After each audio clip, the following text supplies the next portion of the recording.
Good morning.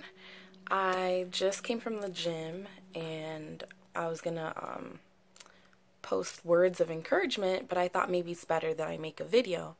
Um, it's so weird because I was thinking about doing this and then Mike Hill, I don't know if you watch Real Housewives of Atlanta, his girlfriend Cynthia Bailey, and he was posting words of encouragement. It was kind of similar to what I wanted to say in a sense. But yesterday, so as you can tell, I'm not like the most I'm a spiritual person. I believe in God. I don't practice as much as I should. When I say practice, praying as much. I do pray. I'll say like a couple words to him, like, hey, good morning, like thanks for waking me up this morning type of thing. But I don't go to church as often as I need to and as I should. But as I was driving today, I'll give you a little bit of background, but I'm not going to say too much because, of course, I'm not going to tell you all my business. But hold on, let me rewind. So Mike Hill, he was talking about how he was posting some things, words of encouragement, and someone was like, are you okay? Is everything okay? He's like, yeah, I'm fine. I'm just posting words of encouragement. At the same time, when we go on social media, we think everything should be like happy-go-lucky and fine, and that's not the case. People go through things every day. Everybody has something that they're dealing with. Everybody has some sort of demons. And it's not always going to constantly be kiki, good times or whatever. And he said IG should be called I am great. It's like fake life type of thing. But he was saying, he was posting those things to show people that yes, I'm okay. I'm going through some things, but it's not like, oh, it's the end all be all type of thing. I'm going through some things, but I know I'm going to persevere through those things. But just sharing with the world, like, hey, you can get through these things just like I'm getting through these things right now.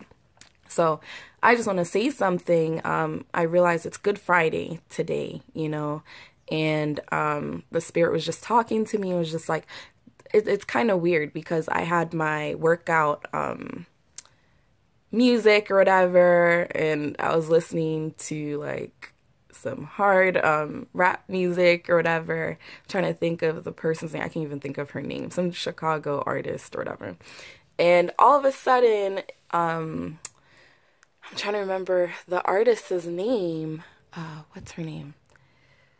Yolanda Adams came up. I can't remember the song right now, but bad with names of songs or names of people.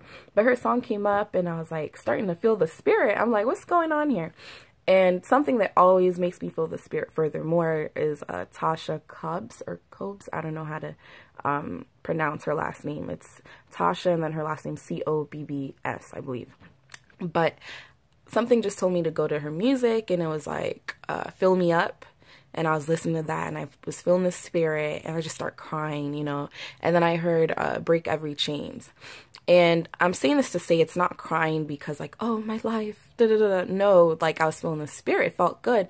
And it's like I could feel God talking to me. And it was just a reminder that, he was on this earth at some point in time and he did suffer for us, so that we would have that chance of forgiveness in a sense. And I say this all the time, but I feel like we're in this world just to suffer like he was, and to be of help to other people. Each and every one of us are vessels for Christ to help the people around us some way, somehow. And sometimes you may not get the response you want back from the people around you. You want them to be more receptive or more appreciating, but that's not the case. Sometimes you're not there to get the good, feeling back of when you help somebody. Sometimes it's just for you to help that person and move on with it. It's not about how they take it or whatnot. And sometimes people take advantage of you, but at the same time, maybe you were here to be a blessing to that person, and you should not stop that. And I feel like that's what God was basically trying to tell me.